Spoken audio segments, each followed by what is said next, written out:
Hola amigas, amigos, bienvenidos a esta edición ¿cómo se llama esta cuestión? El Villegas, con la presencia de Nicole Rodríguez, como es habitual ahora los días jueves. ¿Y cómo te va, Nicole? ¿Bien? Todo bien por acá, ¿Y todo bien? viendo minuto a minuto la elección de Estados Unidos, que está con final de muerte. Sí, me parece que no hay... Hubo una situación difícil cuando estaba de candidato. ¿Cómo se llama este ambientalista, este hombre que se hizo Sí, famoso? Ese, sí, tú quieres hablar de la situación del 2000, de Al Gore con George no, pero no Bush. mucho. Recordar que ahí también hubo una pequeña diferencia, precisamente en Florida, y hubo pero ahora el tema es mayor, las disputas son mayores, la política en Estados Unidos llegó a una encrucijada donde las posiciones son muy distintas, donde las pasiones se desataron a todo full, y además estos problemas con el conteo son en varias partes y no solo en uno. Problemas que dice Trump que existen, que habla de fraude. Yo no sé cómo se pueden cometer fraudes, puede que sí, pero se me hace difícil imaginar que unos cuantos votos de más o de menos que se rescaten van a cambiar las cosas. Si gana Trump va a ser simplemente porque estuve mirando los estados donde él lleva una ventaja por lo menos de un par de puntos, 3 puntos, y sobre todo faltan pocos cómputos por computar, y además da un número importante de electores. Y en ese caso, si esos estados los gana, Trump podría ganar, pero el justo, el justo, el justo. Pero también puede ser que no. Y basta con que se tropiece en uno de esos estados y va a ganar Biden, que ya lleva una ventaja importante. En el voto popular están prácticamente iguales. Una pequeñísima diferencia en este momento a favor de Biden, pero podría ser al revés. Pero como ustedes saben, estimados amigos, en Estados Unidos no se elige directamente, sino que se elige a un grupo de electores. Eso es por estado. Cada estado tiene un grupo de electores que se comprometen a votar según lo que la mayoría, cuál es el grupo de electores, digamos, que fue preferido. O sea, en el fondo la gente vota por una lista de electores, ¿eh? Y podría ocurrir, creo que una vez ocurrió, que un elector, digamos, cambie de idea y después lo cuelgan de un árbol probablemente. Eh, es un sistema bastante indirecto y bastante raro, porque fíjate que desde luego genera una desproporción. Hay estados que tienen un elector cada, ponte tú, 100.000 personas, por dar un ejemplo, y otros, como California, que elige muchos electores, pero muchos menos de los que corresponden a su población. Ahí eligen un elector cada 400, 500.000 personas. Entonces, ahí no es un sistema proporcional. No digo que eso sea malo per se. Los sistemas proporcionales pueden generar sus propios pecados, como lo vemos en Chile. Y, en fin, el hecho es que el asunto, mientras estamos grabando con Nicole, todavía está en el limbo, y me imagino que esta noche se va a repetir lo que ya pasó anoche, que yo no tenía idea, porque en un momento dado ya corté el asunto y me puse a jugar ajedrez hasta que llegó la madrugada. Van a haber disturbios, van a haber. Ya llegó Estados Unidos a la etapa de la política en que las cosas se dirimen no amablemente en una urna, sino que en las calles a combos, peñascasos y todo eso. ¿Nicole? Sí, varias cosas. Tú estás hablando del voto electoral versus el voto popular, que se ha dado en varias situaciones en que se gana el voto popular y no así el voto electoral. Pero también el sistema de Estados Unidos tiene que ver con que Estados Unidos es una federación Exacto. de estados. Por lo tanto, se intenta de que cada estado, por pequeño que sea, tenga la misma injerencia en la votación general de presidente. Bueno, tú te referías al principio del programa con respecto a lo que ocurrió con George Bush y Al Gore. Decir que George Bush en el 2000 ganó solo por un voto electoral. Llegó a 271 votos, hay que alcanzar los 270, pero eso lo dirimió, finalmente también llegaron a la Corte Suprema. Ahora bien, ¿cuál es la diferencia de la situación hoy? Es que políticamente es un país totalmente distinto, no existía la efervescencia que existía hoy. Hubo protestas, hubo también grupos que salieron a apoyar al Gore, pero se hacía de otra manera, quizás con mayor tranquilidad, y hoy la polarización es bastante mayor de la que tenía Estados Unidos el año 2000. Ahora, políticamente algunas cositas que podríamos ir sacando en limpio hasta este minuto de lo que sabemos de la elección. Uno, que efectivamente sí existía ese voto silencioso hacia Donald Trump. Lo que está hoy apareciendo en los resultados es que no existe esa diferencia que marcaban las encuestas, por lo tanto, nuevamente acá se equivocan las encuestas, se equivocan los medios de comunicación, donde se dicen los representantes de la voz del pueblo. Acá me parece que también se equivocaron, se equivoca Hollywood también, y se equivocan todos aquellos que no dejan que quienes apoyan a Donald Trump tengan por lo menos una canalización o una manera de expresión. Por otro lado, también se puede decir que Biden resultó bastante más competitivo que Hillary Clinton, porque en varios estados, y si es que resulta ganador, obviamente se da esa resolución, pero en varios estados en los cuales Hillary Clinton perdió por pocos votos con Trump, en esta oportunidad Biden lo sobrepasó. Pero ahora vienen algunos análisis con respecto a qué ocurriría, cuáles son los escenarios si es que vuelve a ganar Trump y sale reelecto. Bueno, en el 2016, para tener un poco también el contexto, Donald Trump sale electo como un outsider de la política. Sale porque en Estados Unidos existía descontento con la política, la famosa frase de que no querían a los políticos de siempre, de la corrupción, que el sistema, etcétera. Y él finalmente sale electo porque dice, bueno, yo no soy de ello y yo voy a ayudar a la economía, con un discurso también bastante polarizado, hablándoles a la industria, al ciudadano promedio norteamericano. El tema es que esta reelección pilla a Trump con el país igualmente polarizado y igualmente descontento. Entonces, ahí viene la pregunta de si en sus casi 4 años de presidencia, si realmente resultó lo que él dijo que iba a hacer. Y por otro lado, decir también que en prácticamente todos los análisis serios, el hecho de que se le tilde a Trump de el ser el causante o uno de los principales líderes de la polarización de Estados Unidos y de esta división que se está produciendo, en varios análisis serios demuestran cómo Donald Trump finalmente es el resultado de esa polarización que se venía dando muchísimos años antes entre también el Partido Demócrata y el Partido Republicano. O sea, también hay que preguntarse acá de qué manera Biden pretende ser lo que él dice que va a ser como recuperar el alma de la nación, cuando su propio partido ha tomado posturas bastante polarizantes. Hay imágenes como, por ejemplo, a la presidenta de la Cámara de Representantes, Nancy Pelosi, cuando Donald Trump dio el discurso de Estado de la Nación, que no lo saludó y que además le rompe el discurso atrás. Bueno, esas situaciones también son para tomar en consideración con respecto a quién está polarizando el país, Donald Trump, o finalmente es todo este ánimo que se está dando entre ambos partidos y sus propios dirigentes. Entonces, yo no sé, no me queda tan claro si Biden, ganando la presidencia, va a poder cumplir con lo único que ha dicho. No ha sido muy claro con respecto a sus planes, sino que simplemente devolverle la calma y devolverle el alma a la nación. ¿Será suficiente ese discurso para ser presidente de los Estados Unidos? Habría que esperar algunos días cuando termine el conteo. Bueno, para ser presidente de Estados Unidos parece que basta incluso estar un poco con demencia senil. O sea, llegar a ser presidente es cuestión de que te elijan. La otra cosa es cómo, si vas a ser un presidente efectivo. Aquí, de las cosas que tú dices, me gustaría destacar 3. Una, voy a partir de las primeras que mencionaste. El tema de las encuestas, las empresas de encuesta y los medios de comunicación. Tú mencionabas que se equivocaron, que se equivocó Hollywood, que se equivocaron. Puede que se hayan equivocado, pero puede ser también que estos medios de comunicación y estas empresas de encuesta dejaron de ser neutrales, objetivas, buscando la verdad o tratando de encontrarla, sino que se convirtieron en instrumentos políticos, porque es demasiada la distancia entre lo que pronosticaban las encuestas, dándole poco menos que una avalancha a Biden, cosa que no ha ocurrido, y para qué hablamos de los medios de comunicación que se convirtieron en instrumentos, en portavoces de la campaña demócrata.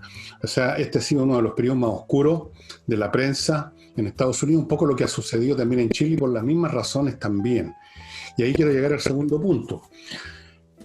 Parece que las democracias, con este famoso evento central que en una democracia es un acto electoral, solo funcionan perfectamente bien, impecables, sin fraudes, sin presiones, cuando la elección no interesa mucho, cuando no tiene importancia. Cuando la cosa es seria, cuando se está decidiendo lo que tú llamaste el alma de la nación, que yo no sé cuál puede ser ahora, y ese es el problema, definir cuál es el alma ahora de la nación. Cuando se está frente a situaciones extremas, y esto ocurre en todo orden de cosas, pero y también en política, la proclividad, la determinación de obedecer reglas abstractas, de fair play y contar los votos bien y usar los medios de comunicación para comunicar y no para influir, todas esas cosas desaparecen, se hacen humo ante lo importante de lo que se está discutiendo y la pasión con que las partes quieren imponer su voluntad. En ese caso, y en ese mismo momento, la famosa democracia deja de ser una fila o sea, sigue siendo en parte, pero una fila de ciudadanos que depositan su voto, pero también empieza a convertirse en un tema de refriegas callejeras, de fraude, de presiones, de demandas, de insultos, de agresión, todo lo cual, en pasos sucesivos, conduce finalmente a la destrucción de la democracia. Esto se ha visto. Hay ejemplos famosos que no los voy a repetir para no latear a los auditores con mi famosa historia romana, pero está ahí y está en todas partes. No hay ninguna novedad, lo vimos en Chile también. ¿Cuándo se quebró la democracia en Chile? ¿Cuándo se produjo el golpe militar que rompió con la democracia? Bueno, cuando se estaba determinando una cosa importante, porque curso iba a seguir el país. Ahí se acaban los miramientos y todo el mundo se saca los guantes y la cosa se presenta en su forma desnuda, como un conflicto a muerte, a finish, entre bandos que tienen opiniones distintas en todo. Así que ahí la democracia con sus protocolos refinados, corteses, agradables, se desvanece. Y estamos viendo algo de eso, todavía no hemos llegado al final del camino en Estados Unidos, lo estamos viendo en Chile también. Claro, lo que algunos se preguntan es en qué minuto el Partido Republicano y el Partido Demócrata, que antiguamente uno los diferenciaba simplemente por la cantidad de impuestos que le querían cobrar a los norteamericanos. Esa era la única diferencia importante que uno podía sacar de cada uno, pero en algún minuto se empezaron a diferenciar en políticas sociales y en políticas quizás más estructurales. ¿En qué minuto empezó a diferenciarse ambos partidos que han estado gobernando Estados Unidos de siempre, digamos? Es la pregunta en rigor. La pregunta se responde, yo creo. Empezó a cambiar el Partido Demócrata, como empezaron a cambiar muchas cosas, cuando empezó a cambiar el país entero. ¿Cuáles eran las bases electorales del Partido Demócrata en Estados Unidos? Voy a simplificar, pero el mundo obrero, fabril, los obreros de Detroit, de las acerías, de los astilleros, las fábricas, millones de fábricas, el mundo de la ropa azul, como dicen los gringos, ¿no? El obrero clásico con su casco plástico. Ese era, y tenían los intelectuales también y otros grupos por el estilo y algunas partes de la clase media. Pero resulta que ese mundo se acabó, ese mundo fabril disminuyó muchísimo porque la industria se fue en gran parte a China, a la India, a otros lados. Otras empresas simplemente dejaron de funcionar en cualquier parte del mundo porque quedaron obsoletas técnicamente. Mientras tanto estaba creciendo la masa de gente proveniente de otros países, estaban creciendo los hispanos, entre otras cosas porque se reproducen mucho. Es una cuestión simplemente de reproducción generacional, una acumulación de población. Y otra serie de cambios que no voy a dar la lata de repetir porque ya lo hice en la mañana. Y entonces, por un lado fueron entrando al Partido Demócrata personas con distintas orígenes y sensibilidades y ambiciones e ideas, y por otra el partido mismo se fue dando cuenta que su base electoral estaba mutando.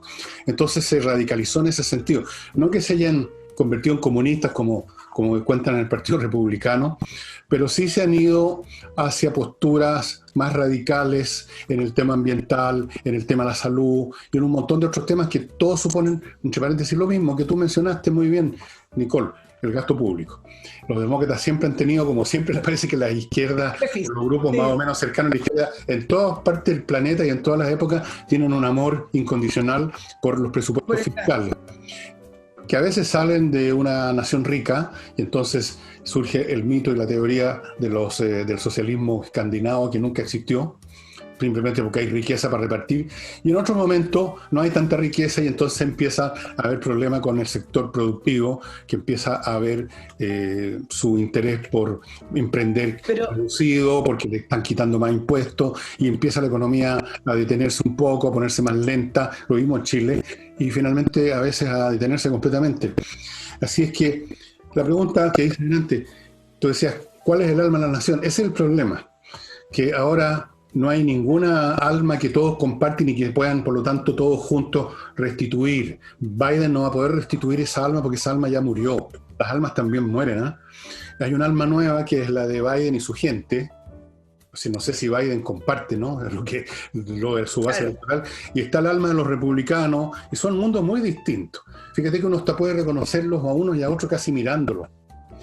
Unos representan unas clases medias, blancas en general, o de color, pero que les va bien en la vida, que son emprendedores, que son trabajadores.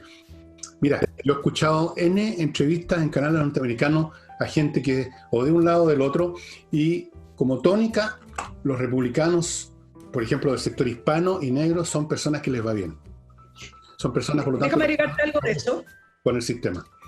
Con respecto al voto, algunos adelantaban lo siguiente: en el caso de que ganara Trump la presidencia, decían que la postura de los demócratas se iba a radicalizar y iba a girar más aún hacia el socialismo, ya que en ese sentido Bernie Sanders podría tener la postura de decir, miren, escogieron a un candidato más de centro izquierda que de izquierda, un candidato de centro como es Biden, no le fue bien, así que la alternativa que les queda ahora es hacer un giro un poquito más profundo hacia el socialismo. Y desde el punto de vista de Trump, acá yo tengo algunas diferencias con lo que algunos plantean, en el sentido de que seguirá profundizando esa manera que tiene tan polarizada de tratar a la nación. Bajo mi entender, uno de los grandes problemas de Trump, aparte de su retórica, no es tanto el fondo, sino que es la forma, sino que él nunca dejó de ser candidato. Él salió presidente y siguió con ese mismo estilo que tenía en la candidatura, llamando siempre a la gente que votó por él. Finalmente siempre le hablaba a ellos, nunca le habló a la nación. Pero como si saliera reelecto, ya no tiene que buscar una nueva reelección. Me parece que a lo mejor en ese sentido podría tomar una postura un poco más centrada y menos polarizante de la que tomó durante estos 4 años, que siempre estuvo levantando, enarbolando las banderas de su propio electorado. Eso por un lado. Y el segundo lado, quiero retomar lo que tú hablabas con el alma de esta nueva nación, es interesante porque siempre se hablan de los estados republicanos y los estados demócratas, que siempre votan por el candidato que sea de su partido. Y en esta elección, ya se veía en otras elecciones, esos estados han estado cambiando decisiones con respecto a el candidato que votan. Por lo tanto, algunos analistas hablaban de que ya no se pueden hablar de algunos estados que son siempre demócratas o siempre republicanos. Lo mismo con el voto latino, cuando se habla del voto latino. Latinos hay de muchos tipos, vienen de distintos países y no existe un solo voto latino, así como no existe un solo voto de la población negra, que en varias oportunidades han votado demócratas y en otras han votado republicanos. Por lo tanto, también ahí se está conformando un nuevo mapa político. No creo que lo veamos asentarse en esta elección, pero sí va camino a eso. Bueno, los gringos tienen una expresión para esos estados cambiantes, el de swing state, ¿no es cierto? Pero ahora parece que muchos más estados son swing state. Ahora, claro. Hay una cuestión que es importante entender, porque también es válido para nuestro país y para otras partes. Aquí no se está, en el fondo, como lo han pintado desde el sector republicano por razones electorales, eso es entendible, y todo el mundo hace caricaturas del adversario. Ni los demócratas en Estados Unidos, ni yo creo siquiera que la izquierda en Chile están apuntando al socialismo. Esa visión de que estamos siendo empujados los chilenos, los norteamericanos, los europeos, quien sea, al comunismo, al socialismo, no corresponde. Esto es totalmente anacrónico. El socialismo entendido como debe entenderse, porque si usamos la palabra para todo no sirve de nada. El socialismo es un régimen donde la producción básicamente está en manos del Estado. Es una economía de comando central, como se llama también. Eso es el fondo del asunto, y tiene una ideología maciza, completa, que lo abarca todo y que lo asfixia todo. Salvo China, donde no hay una economía de control estatal en su estado puro, sino que hay mucha injerencia del Estado, que es cosa distinta. Hay, por supuesto, un predominio ideológico del Partido Comunista y todo, pero ya eso tampoco es socialismo, es otra cosa. Yo creo que a esa otra cosa están apuntando de distintas maneras, con distinta intensidad, estas nuevas fuerzas políticas que han aparecido en todo el mundo. Si tú sumas todos los ideales o las cosas que plantean los demócratas en Estados Unidos, tú no vas a ver en ningún momento que digan queremos expropiar todas las empresas y que el Estado maneje la economía. Están pensando en términos de medio ambiente, están pensando en términos de planes de salud para toda la población, que sean más accesibles. Si les funcionan o no es otra cosa, pero están pensando en eso.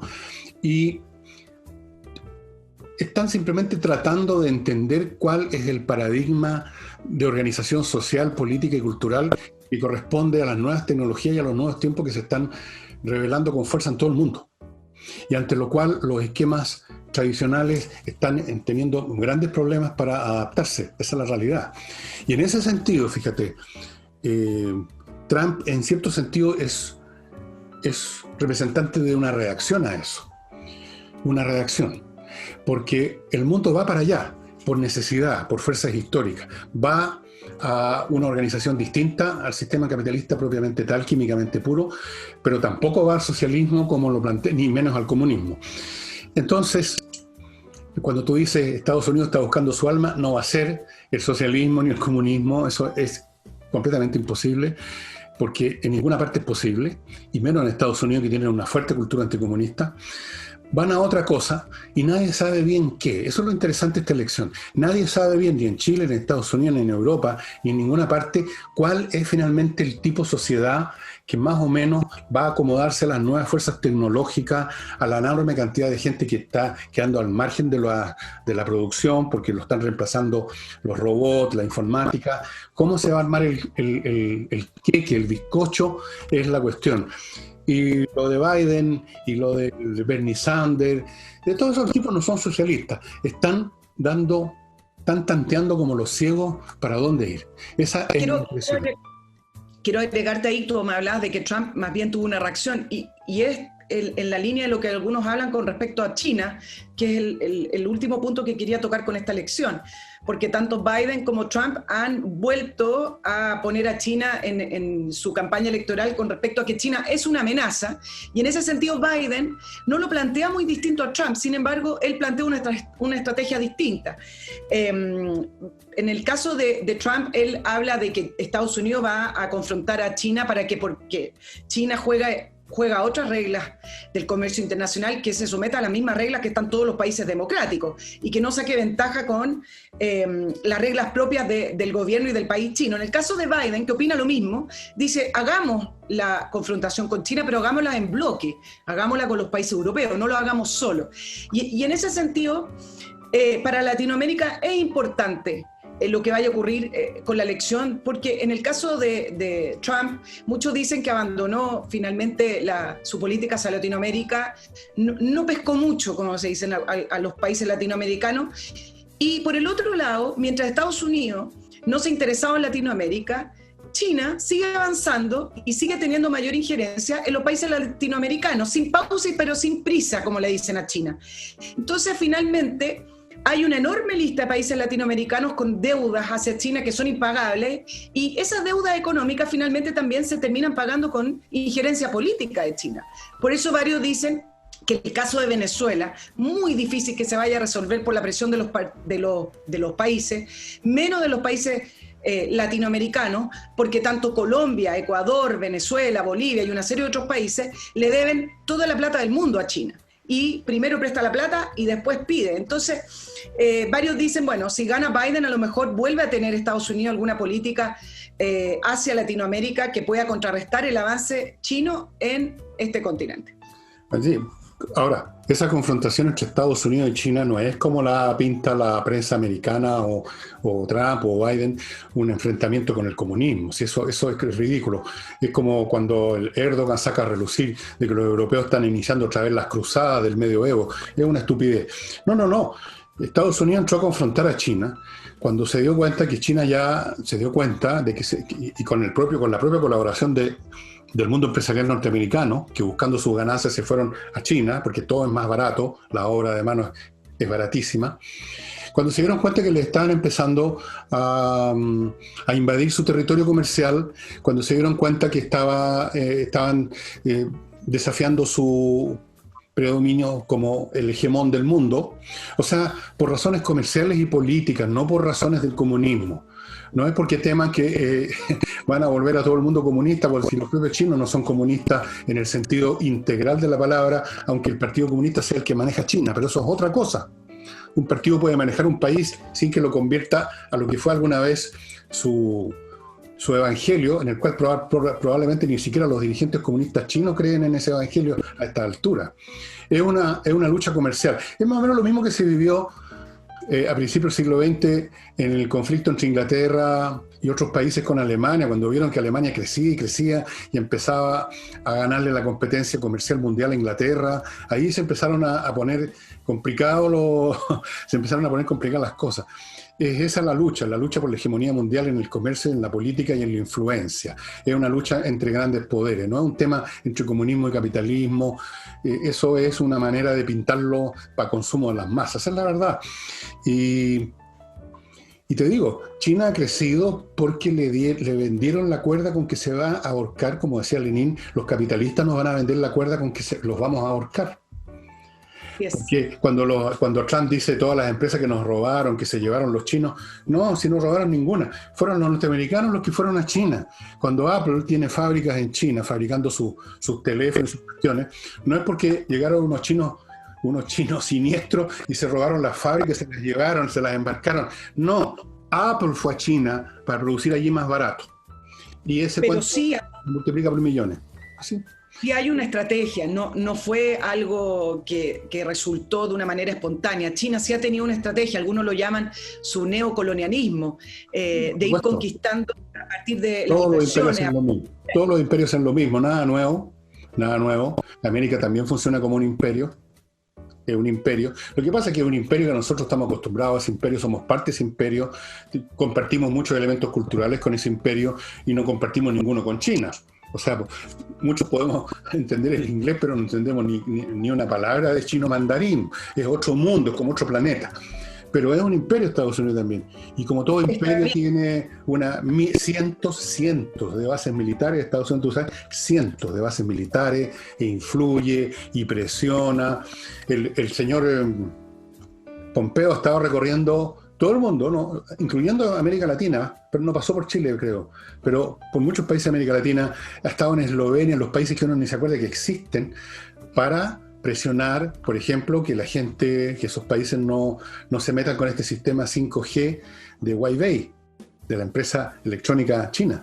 O sea, ellos también son un imperio, pero como todo imperio ya establecido, se horroriza cuando aparece un competidor que está creciendo demasiado rápido, lo que le pasó al imperio británico con los alemanes.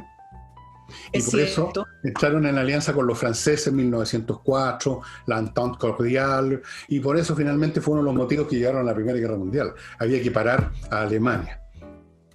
Y si vamos a una guerra, si el mundo occidental va a una guerra con China, va a ser no por miedo al comunismo, sino por miedo al predominio comercial, cultural de los chinos.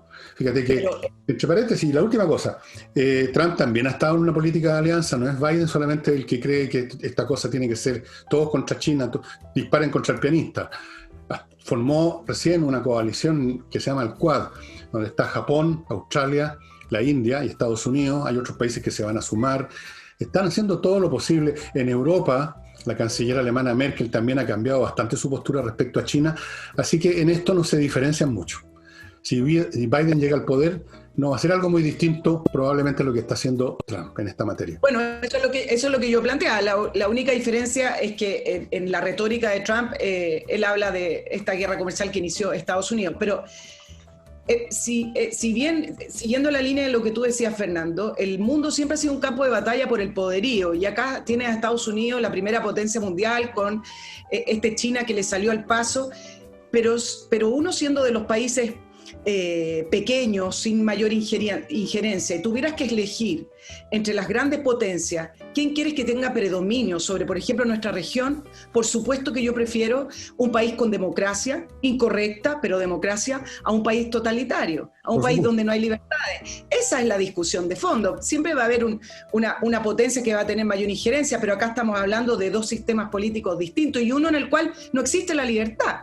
Entonces, exacto, ahí es donde uno dice, bueno, prefiero a Estados Unidos interesado en Latinoamérica y prestando dinero a China diciendo que nosotros no tenemos mayores intereses, pero queremos invertir, queremos hacer puentes, queremos hacer puertos, como el puerto que se ganó recientemente para construir en Colombia y pasando plata, pero preferiría a un país democrático a un país no democrático. Entre paréntesis, esas pasadas de plata, esos préstamos, en realidad son operaciones de compra apenas disfrazadas, son sobornos, ni siquiera operaciones de compra, porque esa plata no es una plata que recibe el Estado para un gran proyecto de Estado, sino que a mí me da la impresión que son sobornos a las élites. Y por eso que no se devuelven. Nunca estuvieron pensadas para que se devolvieran. Y no podrían ser tampoco los tipos que se las gastaron, por así decirlo. Estos son compras de élite, especialmente así en países con élite bastante corrupta, como en África, élite que tienen una historia republicana muy reciente, son países que recién se bajaron de los árboles. Entonces, son sobornos. Ellos sobornan con un préstamo, se llama préstamo, pero un soborno, y compran un país, o un pedazo de país. Es que hay dos maneras. China ha creado prácticamente dos fondos que son conocidos con nombre, con más de 10.000 millones de dólares para cooperar con los países. Y esos fondos tú puedes postular como país. Y la otra manera, que lo hace, que va en la línea de lo que tú planteas, es cuando se ganan licitaciones o grandes inversiones de infraestructura. Por ejemplo, uno que causó revuelo, para que tengan una idea de lo que está haciendo China, es el puerto que se ganó para construir en Bogotá, uno que está cerca de un golfo, muy cerca de Panamá, donde se va a llamar Sol de Oriente, y salieron varios analistas a decir, ¿cómo es posible que le permitan a China ser dueño de ese puerto? Porque al final va a ser dueño de ese puerto cuando se conoce que el lavado de dinero chino, de las mafias chinas, se juntan con las mafias de los narcotraficantes colombianos, y de ahí va a salir, desde ese puerto pronostica que va a salir la mayor cantidad de drogas por el Pacífico. Entonces, ¿cómo es posible que se hayan ganado esa licitación? Bueno, es parte de lo que tú... Se compraron a la gente que tomaba las decisiones, además. Sí, está claro que esta cuestión... Bueno, China tiene esta ventaja gigantesca de sus 1.400 millones de habitantes. Fíjate que, para decir las cosas brutalmente, China casi se podría permitir una pequeña guerra nuclear, porque aunque le maten 1.000 millones, todavía le quedan 400. Estados Unidos desaparece del mapa completamente. O sea, y no por nada, hace muchos años, esto lo sabe muy poca gente, hace muchos años, China ha estado construyendo, ya construyó una inmensa red de refugios subterráneos. ¿Sabías tú eso? Como preparándose para el día del intercambio nuclear. Claro que a lo mejor no mueren tantos chinos, pero se quedan sin industria, pues se las pulverizan completamente. Pero, en fin, vamos a un mundo muy raro, ¿eh? Vamos a un mundo que me llega a dar terror y que afortunadamente yo no lo voy a ver, porque voy a haber pasado mejor vida unos años más. Y este mundo se va a concretar en su nueva configuración, que para quienes vivan en esa época no se van a poder imaginar cómo era ahora. Yo creo que se va a concretar claramente ya de aquí a lo más unos 20 años. Vamos a ver qué forma toma realmente, qué papel cumple en ese mundo Estados Unidos, etc. Y ahora déjame pasar a mi primer bloque, Nicole. Oye, solo decir que conversar con la gente joven, cuando uno le plantea estas cosas, con los millennials, centennials, la generación Z, no les produce ese temor que tienen las generaciones mayores, porque ellos nacieron en estos mundos tan rápidos. Así es. Nosotros estamos, yo por lo menos, tú no, tú eres mucho más joven, estamos pasados nomás tú. O sea, nos podrían decir con toda razón, mira, lo que pasa es que usted es de otro mundo, usted nació en otro mundo, a usted le gusta ese otro mundo, y adiós, señor, ¿por qué no se va a su casa, jubílese, y luego muérase? Ok, eso es lo que voy a hacer, no se preocupen, lo tengo todo planeado ya. Y ahora entro a mi primer bloque y lo voy a iniciar. Lo inicio con Hey, el mejor corredor inmobiliario de Chile, period. El mejor corredor, porque vende, fíjese usted, vende. No me diga, sí le digo, vende. Mientras que otros corredores usted les pasa su propiedad y siéntese a esperar, porque pueden pasar meses y no pasa no pasa nada. Hey es un gran corredor inmobiliario, tiene métodos innovadores, sabe encontrar además, si usted quiere arrendar simplemente, no vender su casa, su departamento, le sabe encontrar un buen arrendador, un arrendatario, no un sinvergüenza. Si usted es rentista, estas personas que viven de cobrar rentas de casas, departamentos, incluso gente que arrienda estacionamientos de auto, ok, pásele el paquetito a Hey para que se haga cargo y él enfrente las reclamos, las explicaciones, los arrendatarios, usted simplemente recibe lo suyo. Hey, estimados amigos, ahí están los datos, póngase en contacto con él, no pierda más tiempo con otros. Y para los que tienen o van a tener pronto problemas, litigios laborales, les quiero recordar que GMS es un bufete especialista con abogados laboralistas reconocido mundialmente. Ahí arriba, al rincón derecho, arriba del mono que está a mi izquierda, hay un pequeño logo ahí que tiene que ver con este reconocimiento internacional. Es una empresa realmente fantástica. Sus abogados son Gajardo, Morando, Schwartz y Figueroa y funcionan tiki-taka, dominan todos los ángulos de los temas laborales. Por atrás, por delante, del ladito, por arriba, por abajo, se las saben todas. GMS, estimados amigos, si usted tiene o va a tener un problema laboral con su gente, o su gente la va a tener con usted, porque esta cosa tiene dos lados, GMS. Y para los señores que tienen con toda razón miedo de llegar un día en la mañana a su oficina, a su empresa y encontrarse que la desvalijaron, les recomiendo que se contacten con B2B Tech, que entrega soluciones de seguridad basadas en la instalación de cámaras y toda una serie de parafernalias electrónicas para que su recinto empresarial esté bien cuidado. Especialmente esto es útil para estas empresas que funcionan en una casa convertida en el edificio de la empresa. Por lo tanto, son más fáciles de asaltar que un edificio en gran escala. Pero en cualquier situación y en cualquier caso, más vale precaver. B2B Tech, ahí están los datos, comuníquese con ellos. Y regreso con Nicole. ¿Qué te parece, Nicole, que vamos a la escena nacional? Porque no han dejado de pasar cosas esta semana acá bastante fuertonas, ¿no? Sí, hablemos un poco de nuestro Parlamento y qué bueno que comenzamos hablando de la elección de Estados Unidos, porque yo te quiero hacer una comparación con respecto a cómo están funcionando nuestros legisladores y la Cámara de Diputados. Quizás se escapa un poco nomás el Senado, pero yo hago la pregunta, ¿cuál es la diferencia entre el estilo que tanto se le critica a Trump y que uno ve los comentarios en Twitter de nuestros parlamentarios diciendo que no pueden creer que Estados Unidos vota a Trump, etcétera? ¿Cuál es la diferencia de la manera en que gobierna y la política de Trump con el Parlamento chileno? A mí en este minuto me parece que no tiene ninguna diferencia. Utilizan la polarización, exacerban las diferencias, torpedean al gobierno independiente al proyecto que sea, utilizan la institucionalidad a su gusto, se la saltan cuando quieren, en fin, podría seguir diciendo la lista, pero me parece que todas esas son las mismas características que nuestros propios políticos le critican a Trump.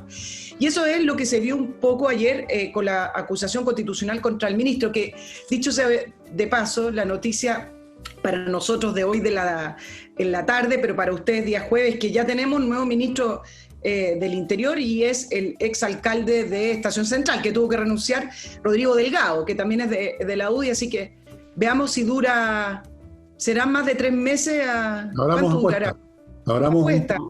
una casa de apuestas puesto. ¿De qué lo van a acusar? Ese puede ser. Una apuesta es de qué lo van a acusar. La otra es cuánto se van a demorar en acusarlo.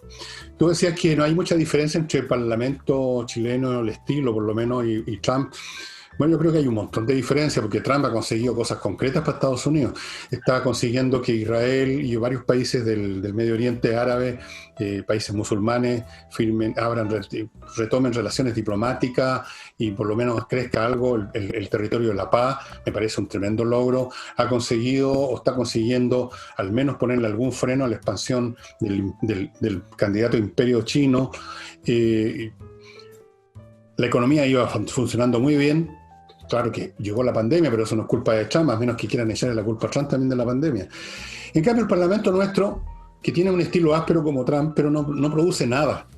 ¿Qué es lo que ha producido el Parlamento? Dime tú, aparte de ir desfondando las AFP, Pero dejemos eso a un lado, vamos a suponer que era quizás hasta necesario una sacada. Pero fuera de las acusaciones constitucionales y las interpelaciones, ¿cuál ha sido el aporte del Congreso? Te pregunto yo. Porque Trump uno lo puede por su estilo reprochar, criticar. A mí me da lo mismo su estilo, incluso me gusta su estilo, a mí me gustan esas personas. Pero por último, supongamos que yo fuera blandito, educadito, caballerito, entonces me molesta que sea tan beligerante Trump, como me dijo una persona. Bueno, está bien, pero hace cosas. ¿Qué hace el Parlamento? Además, el Parlamento chileno no es meramente beligerante. La palabra que yo usaría es otra, bastante distinta. Es malicioso, es mala leche, es hinchapelota, es majadero, es saboteador, eso es lo que es. Así que creo que hay enormes diferencias entre Trump y el Parlamento chileno, total. Yo creo que no vale ni siquiera la pena revisar los argumentos para acusar al ministro Pérez, pero realmente yo anoto unas frases que, así como dicen Trump degrada la presidencia, a mí me parece que este Parlamento completo ha degradado la democracia y el Congreso Nacional. Ayer en la acusación hablaba Gabriel Asensio, hablaba de que ha sido muy ambiguo el ministro en condenar la violación a los derechos humanos. No tiene ningún sustento esa frase, aparte de otras. Entonces, finalmente uno dice, bueno, yo repito tu pregunta, ¿cuál es el aporte que ha tenido este Congreso y cuál es el aporte de la oposición? Porque, claro, a veces podemos criticar que parlamentarios de Chile Vamos se suman a ciertos proyectos, puntualmente con el retiro del 10%, y en esta oportunidad, en este segundo retiro que se está discutiendo a medida que estamos grabando el programa, en particular se está discutiendo, varios parlamentarios de Chile Vamos dicen, mire, nosotros al final nos sumamos porque el gobierno no nos apoya. Cuando rechazamos este tipo de proyectos, cuando vamos en la línea de rechazarlo, el gobierno sale por el lado con una carta bajo la manga distinta y nos deja solo, entonces no nos queda otra cosa que apoyar. Pero independiente de eso, claro, la pregunta que hay que hacerse es, bueno, ¿cuál es el aporte que ha tenido la oposición en este gobierno que ya le queda un año, que ya vamos a hablar de lo que habló el presidente Piñera en este resumen, aparte de esta confrontación constante? Mira, hoy día, sin ir más lejos, porque tú sabes que escuchan a la gente, pero a la hora de legislar, no legislan pensando en lo que quiere la gente.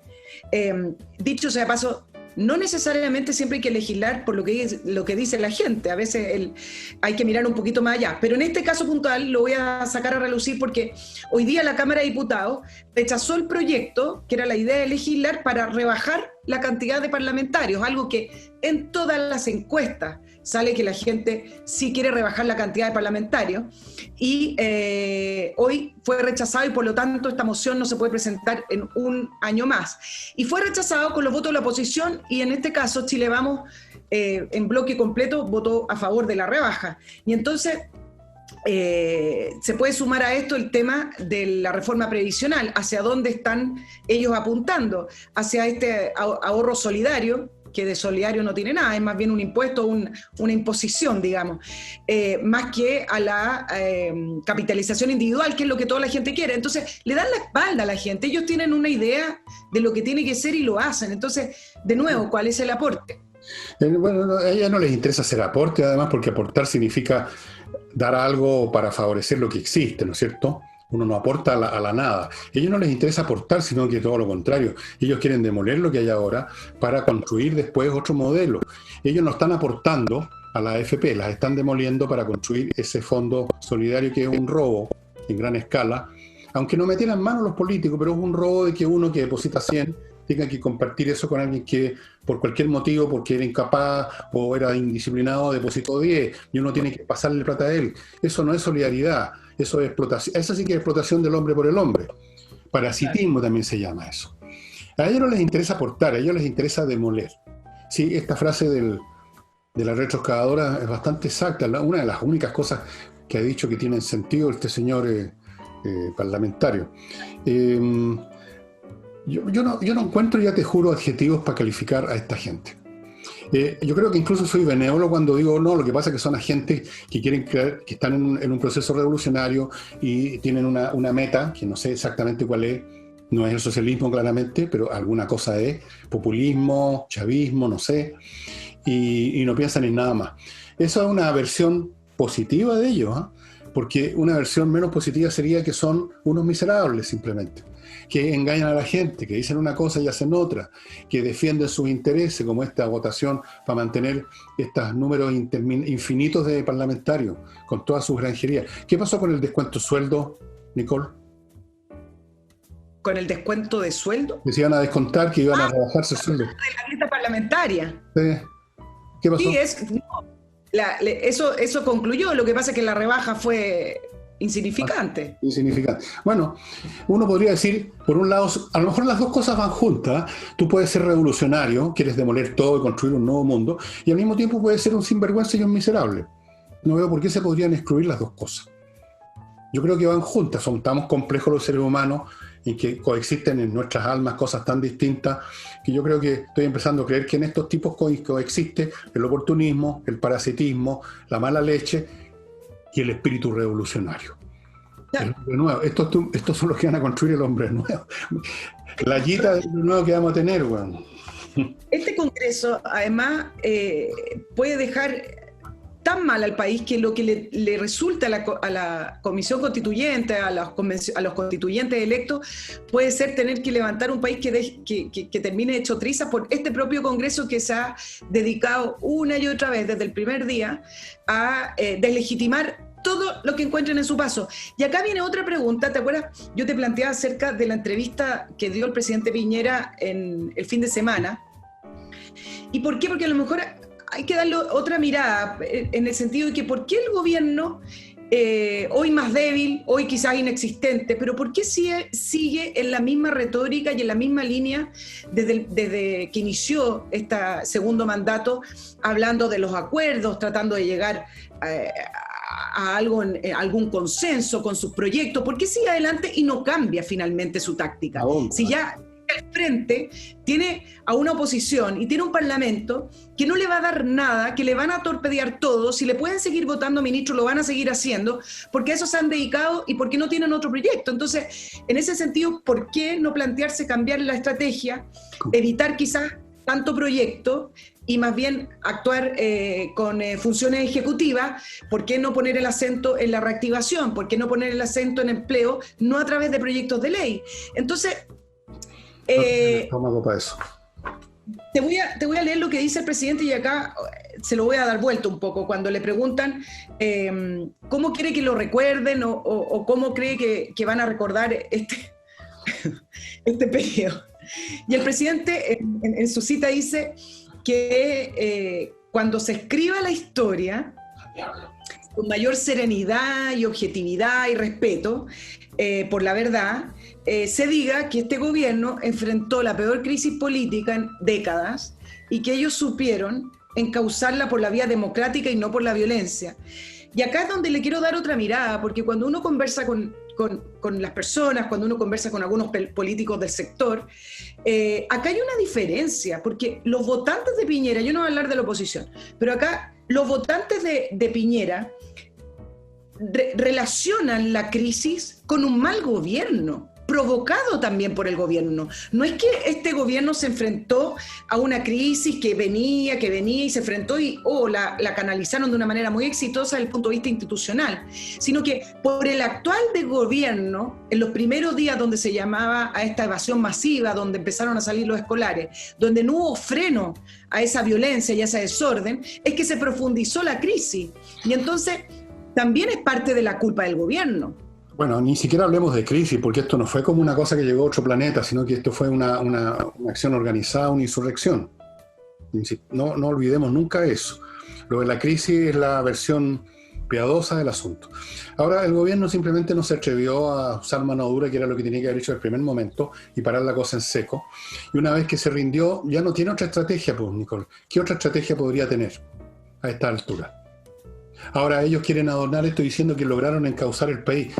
No, ellos no encauzaron nada, fueron llevados arrastrados en el cauce más bien por los elementos, fueron arrastrados. No son los constructores de un cauce, son los que cayeron al cauce y se los llevó la corriente. Pero está bien que el presidente, como toda persona, quiera pintar un cuadro más nice de su performance, es muy humano. Lo que vayan a escribir los tratadistas en los próximos años, vamos a ver, depende de los historiadores, no sé, no tengo idea.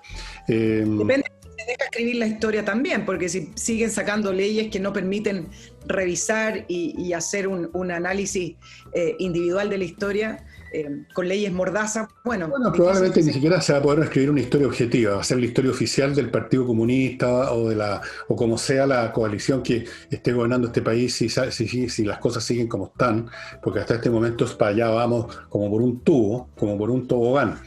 Y ahora voy a mi segundo bloque comercial y les recuerdo a los amigos que tienen millas acumuladas por sus viajes del pasado, que no se olviden que las empresas eliminan el millaje sin avisarle nada y lo dejan a usted tamboreando en un cacho. Para que eso no ocurra, para sacarle provecho a esas millas acumuladas, que ahora es meramente una cifra en el aire, entre a kmmillas.cl y ahí le van a comprar sus millas. Mire usted, va a convertir millas en pesos de verdad. Y para invertir en Estados Unidos, ya saben dónde tienen que entrar. ¿Se acuerda? Se lo recuerdo yo. Inviertanusa.cl, amigos. Ellos se conocen todos los trámites y además tienen ofertas concretas en todo aspecto. Inmobiliarios, casas, departamentos, terrenos, playa, esto, lo demás allá. Fuera de eso tienen 3.500 franquicias para que usted elija en qué ramo de actividad comercial o productiva quiere participar. Fuera de eso le abren una cuenta si usted quiere, por supuesto, en un banco norteamericano. Fuera de eso, si usted quiere irse a vivir para manejar sus inversiones allá, le consiguen una visa de residente en calidad de inversionista. Así que todo con inviertaenusa.cl. Y terminando este bloque, no olvidéis, amados hermanos, que la mejor forma de lavar la ropa es Lavoclub. Biodegradable, hipoalergénico, envase de 10 litros, se lo traen a la casa, se lo reponen en la casa. ¿Qué más puede pedir? Fuera de eso, usted puede adquirir también con el detergente un suavizante en 3 variedades de fragancias distintas y ahí tiene el paquete completo para que su ropa quede bien lavada, suave y fragante. Así nos gusta a todos ahora la ropa, ¿no es así? Yo alcancé a conocer, Nicole, la época en que las mamás lavaban en la tina de baño.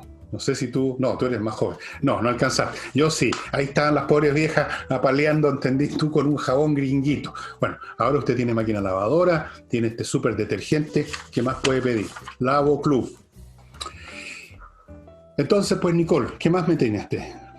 Me gustó el ejemplo que diste de la lavadora, porque hay libros súper bonitos con respecto a cómo la revolución industrial fue la gran partícipe, y el libre capitalismo, además, el libre mercado, fue el gran partícipe de la revolución de las mujeres, porque hay ciertos hitos, como por ejemplo la invención de la lavadora, y cómo se fue dando que estas máquinas que ayudaban a los labores de la casa fueron desocupando el tiempo de las mujeres y las mujeres fueron pidiendo por otras cosas. Y el análisis, hay libros preciosos con respecto a eso, así que... Sí, bueno, hay documentales, si te interesa el tema, Nicole, y a cualquiera de ustedes que le interese, hay documentales en YouTube, ¿qué es lo que no hay en YouTube? De comerciales en Estados Unidos de este tipo de cosas en los años 50. Pero a mí me da mucha risa porque en el fondo yo digo, esa mujer sigue siendo una esclava de la casa. Antes tenía que ir al río a pegarle la ropa a una piedra donde estaba pasando el agua. Ahora, muy pintadita, la niña aparece en el y no está en el río en una piedra, pero está atendiendo una máquina lavadora, echando la ropa, sacando la ropa, la secadora o colgándola afuera. Sigue siendo esclava, pero con máquinas, pensaba yo. Eso no, la máquina lavadora se liberaría a las mujeres si el fulano lava sus propios calcetines en vez de esperar que se los lave la señora, ¿o no? Bueno, eso es la base, pero la historia de cómo se fue dando es súper interesante. Bueno, para terminar con el tema de nuestro Congreso, además, me parece que en esta discusión que hay que va a venir sobre la Constitución, los contenidos, del funcionamiento de nuestros poderes del Estado, tiene que existir, que se arme una comisión, no sé si independiente o no, especial para que cambie el funcionamiento mismo del Congreso. No puede ser que el funcionamiento del Congreso sistemas que retrasen y tengan sistemas tan antiguos en los cuales, por ejemplo, te voy a dar una idea. La ley de migración, por ejemplo, que tiene que pasar a comisión mixta, a tercer debate, que salió de la Cámara el 8 de octubre, todavía ni siquiera se ha conformado la comisión mixta porque no se han puesto de acuerdo. Entonces, así van quedando rezagados, y así tenemos una ley de inmigración que es de los años 70. Entonces, y un proyecto que está hace más de 8 años. Si les diera más ejemplos con respecto a cómo funciona el Congreso, porque no se ponen de acuerdo, o cuándo va la comisión, o qué día, o etcétera. Hay una mecánica de funcionamiento que tiene que terminar, porque si no, este Congreso, de esta manera, nunca va a ir con los tiempos. Hoy en día la gente no tiene paciencia, los problemas son más rápidos y las soluciones se exigen más rápido. Así es que el Congreso tiene que reformularse. ¿Y cómo? ¿Cómo? Cambiando ¿Cómo le vas a pedir al Congreso que se reformule a sí mismo? El drama, la tragedia de la historia es que cuando una organización en gran escala necesita una reforma, esa reforma tenía que llevarla a cabo esa misma organización que no lo hace, y por lo tanto las cosas finalmente cambian cuando llega un gran quiñazo de la historia, llámese guerra, golpe militar, revolución, entonces se parte de cero y se hace una cuestión nueva. Pero las organizaciones generan sus incumbentes, sus apitutados, gente que está cómoda con la situación como está, y por eso que tú misma observaste recién que contra la voluntad de la gente manifestada N veces en encuestas no disminuyeron el número de parlamentarios. Y contra la voluntad de la gente han mantenido sus dietas prácticamente iguales, y contra la voluntad de la gente han hecho muchas cosas y no se van a reformar. Tú no les puedes pedir que se hagan el harakiri. No puedes pedirle a alguien que se reforme a sí mismo. Incluso esto funciona a nivel personal. ¿Quién es capaz de reformarse realmente a fondo a sí mismo? Salvo que lo obliguen, salvo que pase por una crisis existencial gigantesca, cosa que rara vez ocurre. No, así que ¿qué va a pasar? No se va a reformar el Congreso.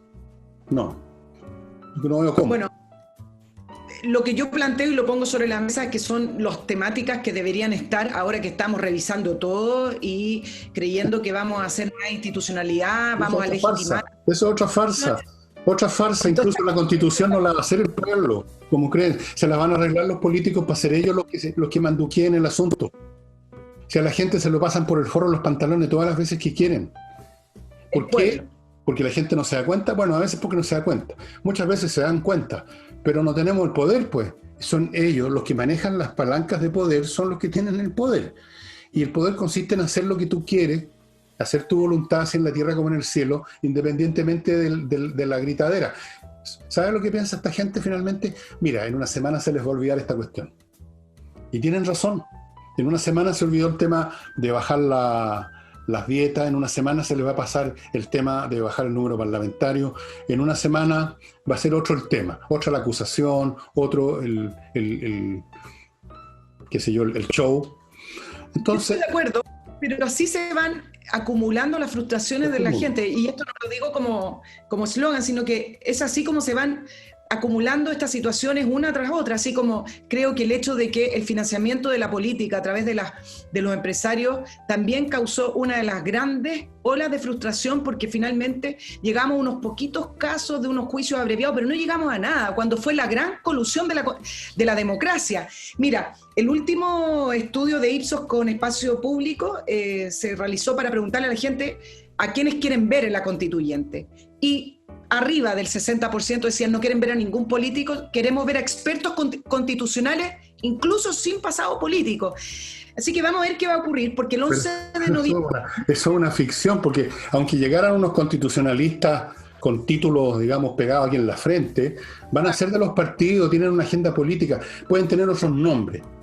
Pero sin eso consiste el poder. Esa es la naturaleza del poder, que tú haces lo que se te da la gana. Y así ha sido siempre. No conozco ni un ejemplo histórico en que la gente común y corriente, que está hasta la coronilla con los abusos, logre otra cosa de vez en cuando que protagonizar un motín, o esto que llaman un estallido social. Pero fíjate, aún asumiendo que esto fuera un estallido social y no una insurrección, vamos a asumir la narrativa de la izquierda, que fue un estallido social. Bueno, ¿en qué han cambiado las prácticas de los políticos, pues? ¿Mm? Con el estallido social.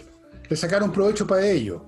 ¿Ah? Arrinconaron al gobierno, tienen más poder, capaz que lleguen a la presidencia, se siguen votando leyes favorables a ellos, no van a bajar el número parlamentario, apenas se bajaron las dietas. ¿En qué los afectó el famoso estallido social? Que, suponiendo que existió. ¿En qué los afecta un motín, una revuelta, que la gente sale un día a las calles y quema la mitad de la ciudad? Nada. Porque el poder está en los instrumentos de poder y los instrumentos de poder no los tiene la gente común y corriente. Entonces, esto es el cuento nunca acabar, Nicole. Esta gente van a seguir abusando todo el tiempo que quieran y ya ni siquiera les da vergüenza porque se acostumbraron. Por algo llevan 9 acusaciones constitucionales y van a acumular otra contra probar. ¿Cómo se llama este nuevo ministro del Interior? ¿Delgado, dijiste? Delgado. Bueno, vamos a ver, abramos el sorteo.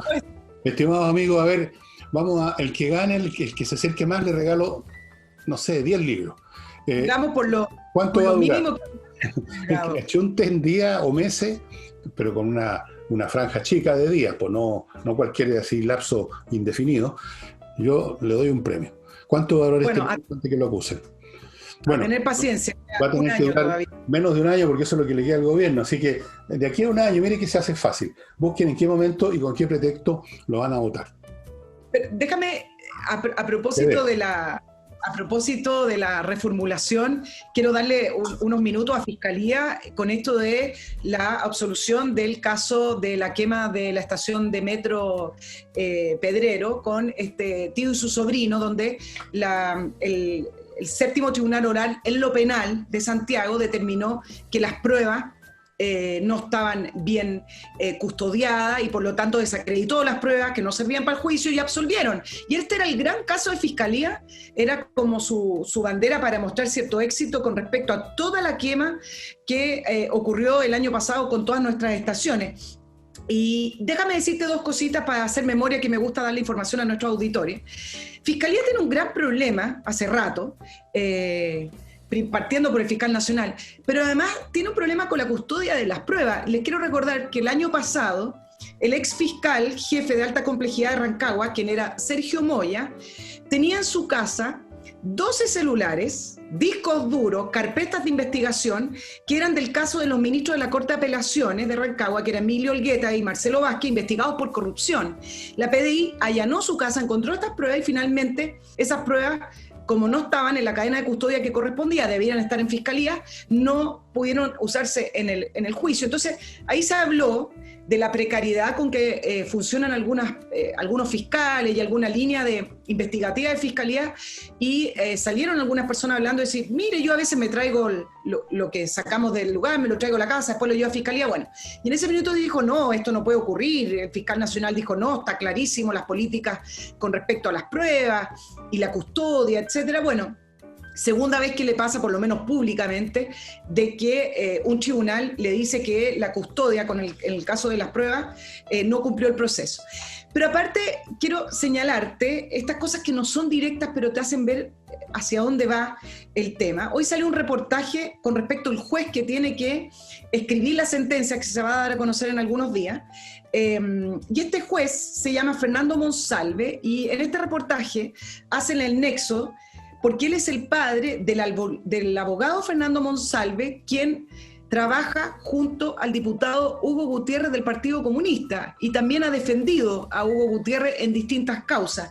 Entonces, si bien este reportaje solamente hace el nexo entre padre e hijo, por supuesto que quieren dar a entender cierta afinidad, porque el mismo hijo de este juez ha hablado con respecto a esa idea absurda, le quiero agregar yo, del indulto a quienes cometieron disturbios, violencia, incendio, robo, saqueo en octubre del año pasado. Entonces, ahí dan esa afinidad que existiría entre este juez, que fue uno de los 3 que absolvió al sobrino y al tío, con quizás cierta línea con el Partido Comunista. Así como hace poco también hicieron un reportaje preguntándose por qué se filtró el acuerdo que llegó Penta con el Servicio de Impuestos Internos, un acuerdo para pagar una cantidad de impuestos determinados después del juicio, y salió el arreglo monetario al cual llegaron, y muchos dijeron, bueno, pero esto es de reserva tributaria, esto no debería saber la gente. Bueno,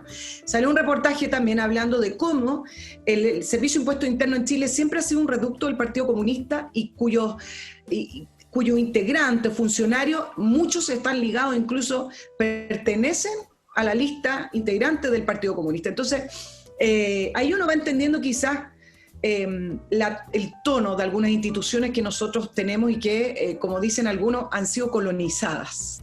Bueno, yo lo he dicho durante años, estuve diciendo que eso es lo que estaba pasando con la justicia y desde luego ha pasado con todas las instituciones. Esto es como una pandemia. A lo largo de años se fue acumulando destacamentos que llegaban a todas las instituciones, fiscales, abogados, funcionarios de esto, funcionarios de lo más allá, se van acumulando, se van enhebrando mallas de complicidad, de colaboración, de cooperación, ya sea que se formen después o hayan venido formadas de antes. Y llega un momento en que las instituciones están colonizadas, efectivamente, y eso empieza a surtir efecto. Yo hace tiempo que dije que eso es lo que estaba pasando. Creo que lo dije en la radio varias veces cuando hacía programa contigo, que se habían llegado y eso empieza a notarse en las resoluciones de la justicia, en las acciones de los fiscales, en los juicios de los jueces, en todo. Y bueno, y estas complicidades, digamos, profesionales, laborales o de militancias también son familiares, o sea, aquí también hay lazos familiares, lazos de amistad, porque la gente funciona en los ámbitos más o menos de sus adhesiones valóricas, políticas, y se genera una malla muy compleja que tiene muchas hebras, y en eso estamos.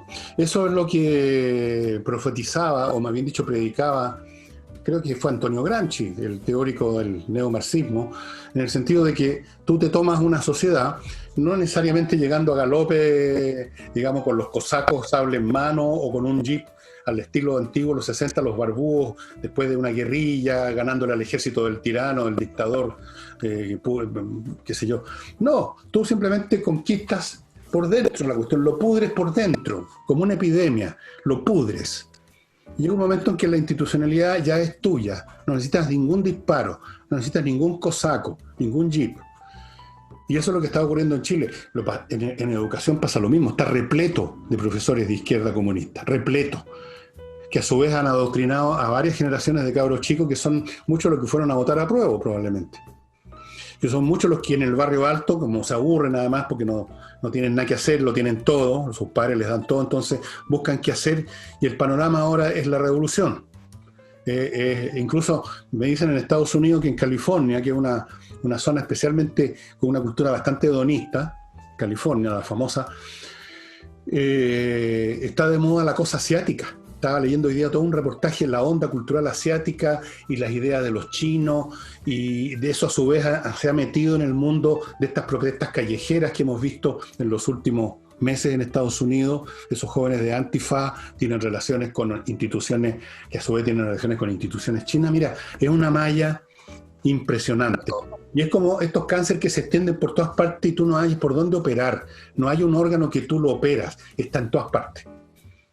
Tú sabes que varios columnistas lo esbozan, pero hablan sobre esta colonización, pero varios han retomado el tema con respecto a qué ocurrió en el gobierno de Michelle Bachelet II, donde siempre se nombraban los ministros comunistas y tenías 4, 3, pero resulta que en el fondo, en la institucionalidad de esos ministerios y en algunos otros organismos públicos y servicios públicos, se empezó a constatar la llegada bastante más masiva de integrantes del Partido Comunista.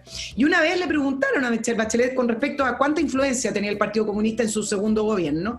Ella estaba todavía en la presidencia y ella dijo, bueno, igual que el resto de los partidos, pero en el caso de los comunistas son ordenados y trabajan mucho, dice. Así fue sí, una claro, de las respuestas que ella tuvo. Trabajan mucho, por demoler. El segundo gobierno de Michelle Bachelet con respecto a lo que estamos hablando fue bastante relevante. Eso lo hablamos, me acuerdo, en varios programas en la radio, de cómo había llenado o sea, se va el ministro, pero queda todos los funcionarios que llevó, pues, y no los sacáis ni con papeles prendidos. Ahí se van acumulando, si la administración pública es inamovible la cuestión, pues. Y ahí están. O sea, en cierto sentido la conquista ya se produjo. Solamente quedan 3 instituciones que no han sido colonizadas por esta horda, por esta pandemia.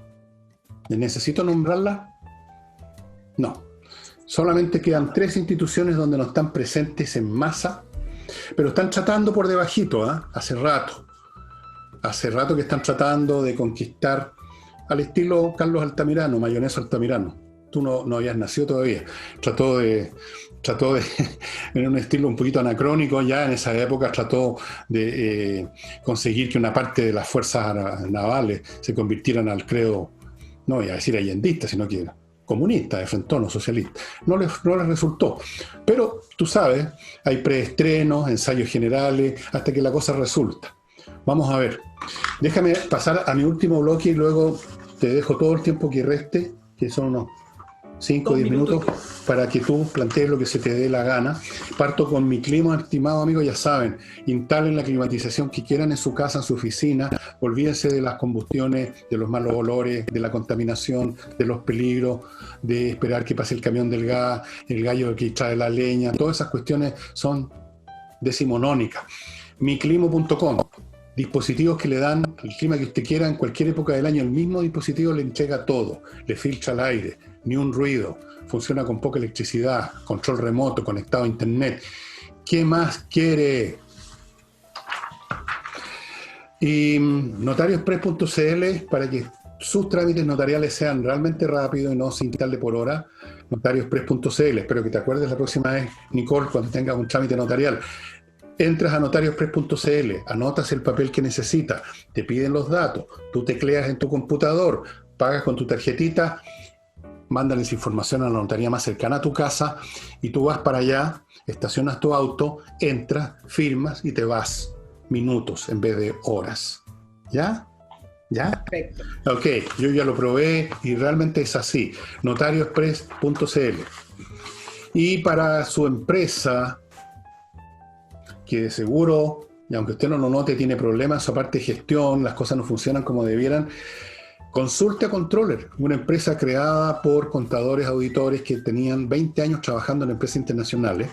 Decidieron fundar su propia empresa, fundaron Controller, trajeron todo su expertise, su experiencia, su software de primer nivel y son capaces de entrar virtualmente en su empresa, ver dónde están los problemas de flujo en el departamento de gestión, encontrarlos y en darles solución. Tienen planes para empresas pequeñas, medianas o grandes. Es el momento de que su empresa funcione mejor porque vienen tiempos más competitivos y los que sean mejores van a ganar y los otros se van a ir. Así es que Controller, ahí están los datos a mi izquierda para que usted se contacte con ellos. Y les recuerdo el ajedrez, espacioajedrez.com, donde usted puede comprar la caja con el tablero, con las piezas, con un manual para los niños y 3 licencias. También puede comprar el reloj digital para jugar contra el tiempo. Todos los juegos tienen que tener un límite de tiempo, ¿verdad? Y también el reloj trae 3 licencias. Esto es el mejor ejercicio mental para un niño habiloso y es el mejor ejercicio mental para un anciano vetusto como yo o un adulto común y corriente, para mantenerse bien. Aquí no se trata de convertirse en campeón mundial de ajedrez, se trata de mantener la mente en estado de alerta. Eso es. Y para los niños de formarlos. Así es que espacioajedrez.com. Y Nicole. Y para terminar el tema de fiscalía, solo hacer notar también otra parte que tiene con respecto a su funcionamiento y centrándome en la Araucanía. Yo sé que tú ya hablaste de la muerte de Eugenio Naín, solo decir 2 comentarios. Es impresionante la diferencia en la reacción de tener un carabinero asesinado con 9 balas, con fusiles, así como la reacción que hubo con el chofer de camión quemado y los otros que han fallecido, 5 personas, versus situaciones como la caída de un manifestante en el río Mapocho, o versus lo que ocurrió también con un fallecimiento como el caso Catrillanca. ¿Cómo puede haber tanta diferencia en la manifestación de rechazo en estos 5 casos versus los otros? Todavía a mí me extraña y todavía me cuesta comprender cómo es que se producen estas dinámicas tan trastocadas, tan raras, donde en realidad tiene 5 personas asesinadas, versus en el caso del río Mapocho, una persona que cayó, que pudo haber sido incluso un accidente en un proceso policial donde existían disturbios y manifestaciones. Entonces, no se entiende esa disimilitud en las reacciones, en los organismos y en la Aralaca que hubo en un caso, versus estas 5 muertes que se toman como bueno, la violencia en la Araucanía es una lástima, hasta ahí llegó. Pero junto con esto, te quería comentar algo que sí me hizo sentido con respecto al funcionamiento de la Fiscalía, que es una crítica que se le hace, en el sentido que tú sabes que estas 5 personas que han fallecido durante este año, incluida la del último carabinero, tienen a 5 fiscales investigando. Entonces algunas personas, algunos abogados decían, perdón, no entiendo por qué la Fiscalía no nombra un gran fiscal que pueda aunar todas estas causas y tomarlo como un todo. Porque si siguen poniendo a un fiscal para cada caso, se desarticula el caso y será muy difícil constatar que hay un grupo terrorista organizado, independiente, que tenga fracciones o grupos que le sirvan a su causa, donde acá hay una gran organización terrorista con muchísima capacidad de armamento, funcionando y lidiando con esta situación en la Araucanía. Entonces, si no nombran a un gran fiscal que pueda juntar todas las causas y tomarlo como un todo, difícil que se puedan procesar, por ejemplo, a personas de la CAM. Varios preguntaban y cuestionaban lo siguiente: la CAM incluso se atribuye 17 atentados incendiarios. La CAM incluso lanza panfletos y en redes sociales discursos de guerra contra el Estado de Chile. Y a pesar de todo eso, nunca se le ha citado a declarar a ningún dirigente de la CAM. Entonces, ¿qué está haciendo Fiscalía? Pero sí, es que lo que pasa es que el Estado no quiere reconocer que hay aquí un sujeto o un actor, un protagonista de estos hechos, que es precisamente la CAM. Sí, ellos saben perfectamente, así que aquí no hay nadie tan imbécil que crea que estas cosas que están ocurriendo en la Araucanía son delitos aislados. Pero si tú quieres seguir con la fantasía que el gobierno mantiene forzadamente de que estos son delitos y que hay que perseguir al responsable y llevarlo, entonces, para mantener esa ficción, tú tomas cada uno de estos asesinatos como un delito individual que no tiene un factor común. Y por lo tanto, como no tienen un factor común, cada uno es un acto diferente y le pones un fiscal distinto. Si tú pusieras un fiscal, estarías automáticamente, tácitamente reconociendo entonces que existe un actor, que es el verdadero autor a través de todos estos maleantes, que es la CAM. Pero eso es lo que el gobierno no quiere hacer. Por eso que no reconoce nada y hasta la CAM se debe latear ellos mismos. Dicen, oiga, somos nosotros. Aquí están nuestros manifiestos, aquí están nuestras declaraciones, nuestros panfletos. Pero el gobierno, como dice la frase, no hay peor sordo que el que no quiere oír, no quiere hacer eso, no quiere asumir eso, porque entonces estaría obligado, o estaría más obligado que ahora, aunque tampoco lo haría, a tomar una acción distinta a como toma ahora las acciones, como si fueran delitos aislados, una suma infinita de delitos aislados que no tienen ninguna relación unos con otros. Entonces, esto no es un error, no es que no se den cuenta, es un acto voluntario para evadir, para sacarle el poto a la jeringa. Estoy de acuerdo, porque no se atreven a usar la jeringa. Porque no se atreven a usar la jeringa, porque la jeringa sería el uso de fuerza letal. Yo lo he dicho ya varias veces y lo digo de frente. Las cosas han llegado a tal punto que para desarticular a la CAM, que están armados y que seguramente no se rendirían así como así, se tendría que usar elementos de fuerza letal. Tendría que usarse el ejército. Tendría que usarse un grupo de fuerzas especiales del ejército, antisubversivo. Y en esa lógica el gobierno no quiere entrar para que no lo acusen de fascismo, de autoritarismo, pinochetismo, no solo aquí en Chile, sino que lo acusen en todo el mundo, porque se ha generado una complicidad mundial respecto a estas cuestiones. Y ese es uno de los factores principales que explican las acciones, o más bien dicho, la falta de acciones de este gobierno en estos casos, desde octubre en adelante y desde antes, de hecho, desde gobiernos anteriores. No se atreven a tomar acción cuando esa acción significa derramamiento de sangre. Los otros sí se atreven a tomar acción que significa derramamiento de sangre, y por eso han matado, no 5 como dices tú, 10 personas este año en la Araucanía. Sí, pero... derramamiento de sangre, ellos se atreven, el gobierno no. Eso es todo el punto. Entonces, como no te atreves, tienes que mirar para otro lado y hacer como que esto es un delito, vamos a poner un fiscal para que lleve a la justicia a quienes resulten responsables. No, pero en este caso, yo estoy de acuerdo contigo, pero en este caso a lo que me refería es que acá hay una decisión de fiscalía donde no tiene injerencia el gobierno si pone a un gran fiscal o no. Es lo mismo, están influidos por eso. Es el fiscal nacional. Bueno, mira, si no es el gobierno, es el fiscal nacional que opera con la izquierda, que tampoco le interesa desnudar la autoría de la CAM como organización criminal.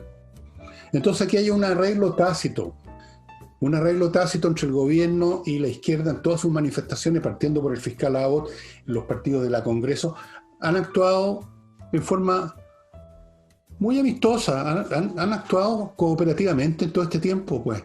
Si este gobierno hace rato que está cooperando con la izquierda. Este gobierno está cooperando con la izquierda desde el día 1, desde el 19 de octubre.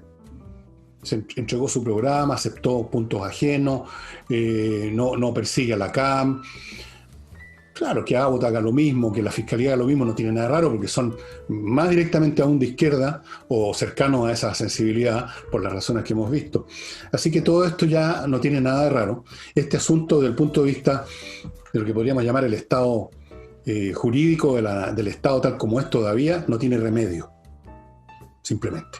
Tal como están las cosas, no tiene remedio porque no hay nadie con las ganas, con la voluntad, con el estómago y con el valor para hacer lo que debiera hacerse. Se rindieron. El Estado se rindió. Eso es. Y los ciudadanos que no estamos en esa lógica, los ciudadanos que no participamos del jolgorio progresista, estamos indefensos. Simplemente. Estamos a merced de lo que quieran hacer con nosotros. A ese punto hemos llegado. Porque acuérdate que ya no tenemos ni carabineros, pues. O sea, hasta los delincuentes ahora hacen lo que se les para la raja, como se dice vulgarmente. Hasta eso. Y si tú eres un delincuente, pero dicen, no, si yo era un actor social, entonces inmediatamente te dejan libre. O piden tu libertad, piden tu indulto. Entonces, ¿qué? Pregúntale a la gente que vive en la región donde esto se nota con más fuerza, que es la Araucanía. ¿Qué te dicen? A mí me llegan todos los días mail contándome historias horribles de lo mismo. Un lugar, mira, como estas películas del oeste en que hay un pueblo donde llega un forajido con sus pistoleros y se hacen dueños de todo, y se compran al sheriff, y se compran el bar, y se compran a las putas, y manejan todo como se les da la gana, hasta que llega el bueno a salvar. Pero aquí no va a llegar Clint Eastwood a salvar este país. No va a llegar un jinete, el jinete... ¿Cómo se llama esa película? No importa. Estamos sonados. No existen los superhéroes, no va a llegar el Clint Eastwood para salvar a Chile de estos forajidos que se hicieron dueños del país y de los cobardes que se aliaron o se dejaron bajar los pantalones. Porque de eso se trata. Se dejaron violar. No hay un Clint Eastwood, no hay el jovencito de la película. No hay ninguno. Claro. Y políticamente es porque se puede entender, independiente de si uno comparte o no el gesto, de por qué Felipe Kast, senador por la Araucanía de Evópoli, junto a Molina también, de Evópoli, quisieron congelar las relaciones con el gobierno, porque históricamente la Araucanía ha sido siempre más votada a la derecha. Y en esa línea, Felipe Kast puede ver que ha sido totalmente infructuoso este gobierno en la Araucanía, no ha hecho lo que prometió de volver a restablecer la paz y las inversiones, etcétera. Y Felipe Kast tiene intenciones presidenciales, es un precandidato, entonces por eso quiso hacer ese gesto de salirse y hacer ese... ¿De qué sirven los gestos? O sea, ¿qué es lo que es un gesto finalmente? Poner una morisqueta, poner una cara, decir que se congela. ¿Qué es lo que significaba congelar políticamente? Después al otro día llegaron a decir como Evópoli no estamos congelando ninguna cuestión. Esto fue una reacción por lo menos que emocional, fue un arrebato, fue una pataleta que tuvieron estos niños. En cuanto a Felipe Kast, no es distinto a los demás, es un tipo blandito, un tipo con inclinaciones izquierdosas un poquito, pertenece a esto que llaman la nueva derecha, no sé qué significa esa cuestión. No, estos tipos no hacen nada, no van a hacer nada, no son capaces de hacer nada, no tienen valor. Si quieren llevar la paz a la Araucanía, habría que destruir la CAM. Sí, eso es. Tú destruyes la CAM, la sacas de en medio, de algún modo o de otro, y se acabó el problema. Se acabó el problema. Y entonces podés hacer los planes que quieras con el pueblo mapuche, Y entonces pueden llegar las inversiones y puede hacer todos los proyectos que quiera. Pero la condición para eso es sacarla a la CAM. Y eso no se atreven, no lo van a intentar. Y sigue creciendo la CAM, sigue creciendo.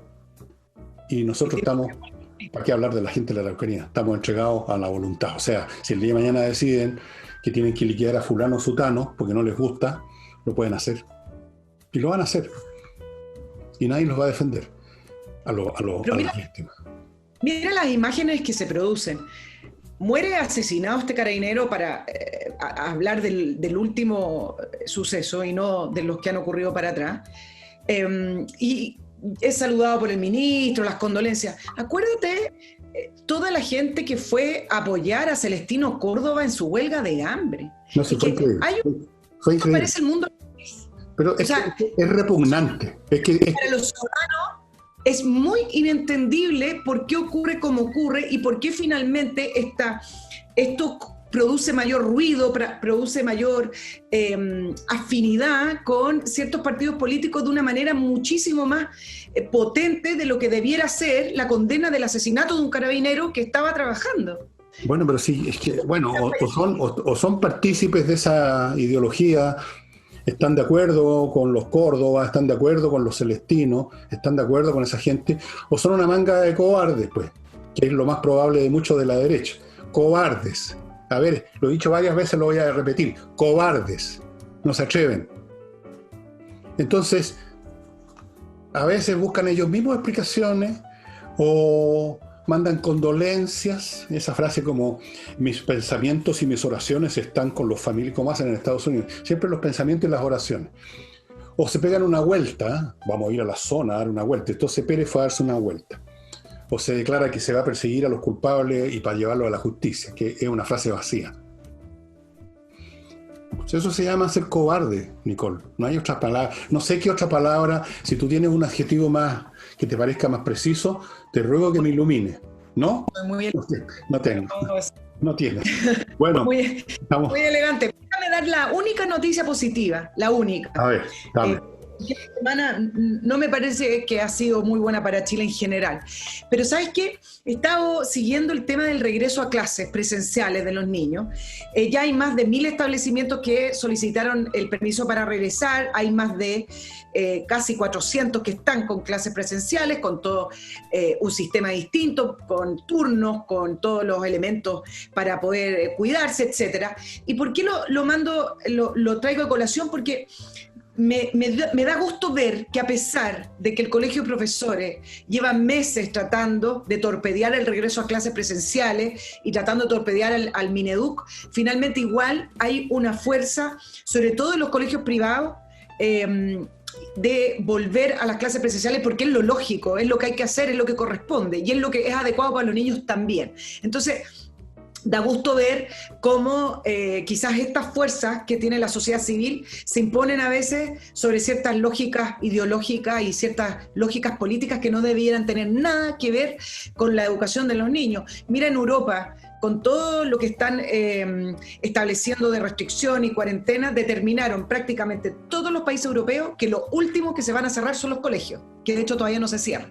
Entonces, miren el ejemplo que nos está dando Europa con respecto a aquello, y da gusto ver que por lo menos, a pesar de este discurso cargado, polarizado, ideologizado de este grupo de profesores, los colegios siguen abriendo paulatinamente. Mira, ese es el mundo privado, claro, que corresponde a otra sección de la sociedad chilena. Y en todo caso, bueno, está bien. Y yo estoy contigo de que a veces, o sea, sé, porque lo ha mostrado la historia, que las fuerzas de la realidad, las lógicas de la realidad terminan por destruir los programas, las ideas, las ideologías o las religiones que no tienen sustento, y efectivamente se derrumban, como se derrumbó el comunismo, se derrumbó el socialismo. El problema es que antes que se derrumban alcanzan a durar y dejar la crema, y generan mucho daño. Ese es el problema, y hay que levantar las piezas y pegarlas y los estropicios, digamos, ahí están. Se derrumbó el socialismo en Rusia, claro, pero mira tú los millones de muertos que costó, los millones, el dolor inmenso, eso es irrecuperable. Se derrumbó el socialismo y el comunismo en Polonia, la misma cosa, se derrumban. Los malos al final, o los proyectos penca, finalmente encuentran su castigo, su destrucción, pero dejan una estela de ruina y de dolor a su paso. Eso es lo terrible. Y como la humanidad no aprende nada, porque somos una raza muy poco inteligente, a pesar de lo que diga este escritor israelita, no somos como dioses, somos como lagartijas, un poquito mejor. Bueno, no aprendemos nunca. Eres una generación que aprendió algo y llega una generación de cabritos nuevos que no tienen ni idea a hacer la misma estupidez. Bueno, te voy a dar el dato para complementarte con respecto a la estupidez humana, porque un neurocientífico francés sacó un libro con respecto a los nativos digitales y dice que son los primeros niños ya con un coeficiente intelectual más bajo que la de sus padres. No, desde luego, eso está claro como el agua. En todo caso, no es tan raro porque en general todo el progreso de la humanidad, que este escritor israelita hablaba como de la humanidad, como que la humanidad era el personaje histórico, siempre todo ha sido el producto de uno en 1000, uno en 10.000, los demás no somos nada. Bueno, terminó el programa, nos hemos pasado la hora, pero más que suficiente. Estimados amigos, amigas, espero que estén bien y les recuerdo que mi libro Insurrección está en venta en el portal del villegas.cl/tienda y como les dije ayer, como les he dicho otras veces, esto fue una edición limitada porque yo no soy una gran empresa, evidentemente, ni mucho menos, por eso que hicimos una preventa y el número de libros que va quedando no es muy grande, o sea, se van muy rápido. Eso es lo que ha sido bien exitosa la venta y se los agradezco mucho, pero por lo mismo van quedando poco y después me llaman y me mandan mail y hasta me retan porque no tengo un libro. Resulta que ya se acabaron. ¿Qué quieren que haga? Ya, y eso sería todo. Muchas gracias, Nicole, por haber estado conmigo. Nos veremos el próximo jueves. Me imagino que incluso el próximo jueves vamos a seguir hablando de la elección de Estados Unidos porque hay estados que hasta el martes van a seguir contando votos por correo y además... Pero ya no va a tener, relevancia porque, por ejemplo, si en un estado, por poner un ejemplo, uno de los candidatos lleva 100 votos de ventaja y falta por escrutar 5, da lo mismo, igual va a ganar aunque todos los votos fueran... Desde el punto de vista del total, lo estoy diciendo porque Donald Trump ya adelantó que va a impugnar votaciones en 3 estados y eso va a tomar tiempo. Sí. Yo creo que va a estar resuelto este tema en estos días. No creo que dure más, yo creo que se va a resolver, no se va a prolongar tanto, van a ver, y si amenazara con prolongarse más, se van a generar fuerzas internas, que nosotros no vamos a ver, que van a llevar a cortar el queque. Así que mi pronóstico es que de aquí al fin de semana este asunto está resuelto, no va a durar más. Y eso sería todo, estimados amigos, nos estamos viendo con Nicole y con ustedes el próximo jueves. Chao, Nicole. Muy bien, que tengan buen fin de semana.